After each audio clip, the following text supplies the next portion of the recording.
So you got a credit card, huh? Because of course, free money, right?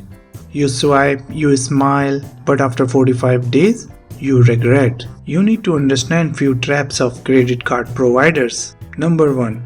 The free money trap. They said it's free if you pay on time.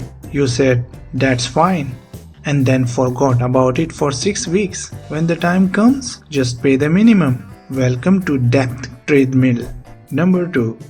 The points and cashback scam. You spent $500 to get $5 cashback? Genius move. Warren Buffett. Number 3. The minimum payment trap.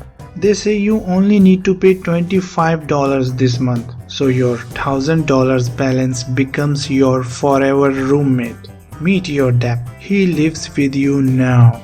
You will understand soon how paying minimums keeps you trapped for years. Here is the advice I want to give you to avoid this trap. Credit cards are like toxic relationships. Fun in the beginning, deadly by the end, unless you pay them off. Then it's just mildly disappointing. Real tip here is use it, track it, and auto pay it. Don't buy stuff you can't afford. Revolutionary idea? I know. So next time you thank your credit card for saving you, just remember it's also billing you with interest and drama. Subscribe for more brutal money truths and hit the like button on this video. See you next time. Bye.